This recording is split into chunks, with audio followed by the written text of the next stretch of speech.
Hey dear people, welcome back to my channel. I feel like I haven't been here a lot lately, but I want to show you a really nice reharmonization technique today because, I'm scanning the Chopins both page by page, and next Tuesday there's going to be the next live stream session, so be sure to take part because it's going to be really fun, because we're talking about backcycling and reharmonizing melodies there, but I also really want to show you today how that works and what that is. So basically, it's really a tool that you can use rather strategically to harmonize a melody, especially if you don't know which chords to use anymore, right? So my example today is Blues Set, and I didn't prepare it too much, so I'm going to show you a little bit how I work on it. So first of all, the melody, of course, is very important, so I'm going to play it only up to bar 9, like this.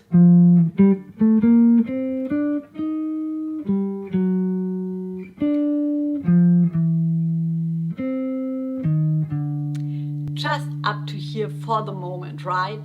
So I'm starting by showing you two chords that I discovered that work really well for reharmonizing here, because you can possibly hear that it's sort of like a motive here, so you can always hear the approach note to the third, right? Approach to the third. And it occurred to me that you can harmonize this third very well like this.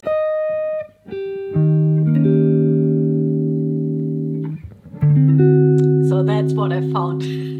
So that's the G has the E flat 7 like a very, and then the F sharp has the D7. And I love that. You can just like practice that apart from everything else,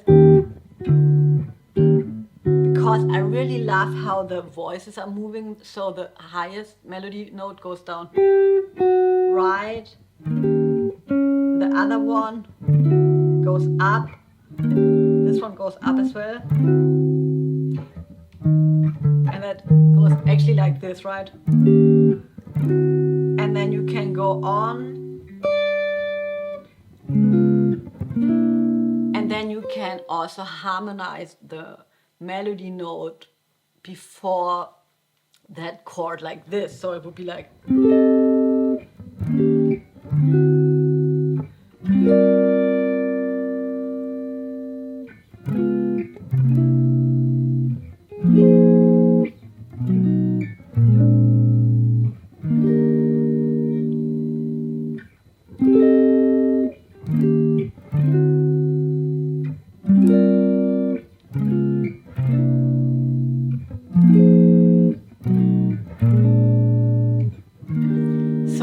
this kind of mechanical voice leading thing, I found that first of all, and I just really want to say, when you're harmonizing a melody, just like take a tune that you like, and also don't get stuck. If you have a melody that's not working, the tool that I'm going to show is also not always going to work.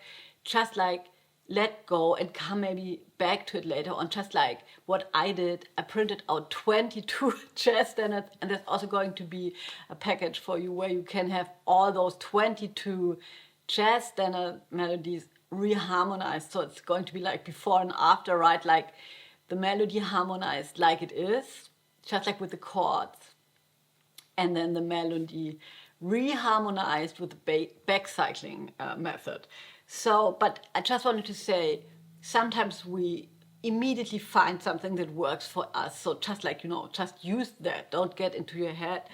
And if it doesn't work, it's also okay to just like print out another couple of standards and try to find something that works here. Go with the flow. So of course, now we have that sort of a problem, right? We have all those notes on the B flat, and then we have this, right? And from there we are safe. We know what to play there, right?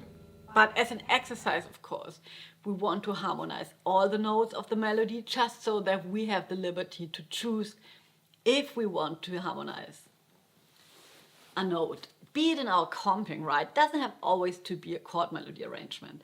And we only have the freedom to choose which note we're going to harmonize if we're able to harmonize all the notes, and then we make a choice. But so for today and for my future 2026, I'm going to harmonize all the melody notes. So basically we have the B flat major, and then we have all those notes, right? I'm of course playing them an octave higher, because if I'm playing them here, I don't have any room to harmonize them. So now I could, like I would have done, I could think like B flat, B flat, B flat. That's also possible, right? Because all those notes work on the 5, 6, major 7, root, 9. They all work on that chord, but it's not what I want to do, and it's not what I want to hear.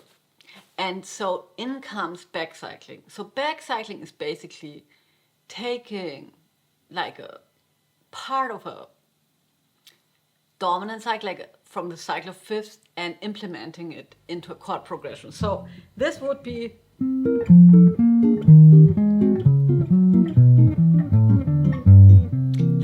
the cycle of fifths, right? All dominant chords. So what we want to understand, if we implement that, is where we're going to land. And in this case, it's a little tricky, but I want to land on the A half diminished, right? Specifically in this case, I want to land on the A half diminished with the 11. So you need to decide where this chain of dominance, cycle of dominance, is going to lead to, right? So, and then you're going to backcycle. So if this is the A, now you can just like take a pencil and write down sort of the roots of the dominance that would lead up to an A, right? So E, B, F, C sharp, A flat, E flat, whatever, right? And then you come up with notes that have new roots. So if the A half diminished, then the note before is the E, and then I have a C. So then in my mind, I would think, oh, that's a good place for E7, right? And then the note before that would be the B, right? So that's how I work through this harmonizing thing. I'm tending to take a lot of dominance as a chord, but you don't have to, right? Right, so before the B comes the F sharp. Here I'm playing in minor 7. That works like a 2 here. Oh, sorry.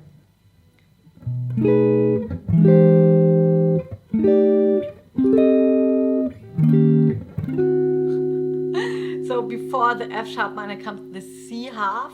The C sharp, I'm playing a half diminished here. I actually don't know why. Maybe I could also play a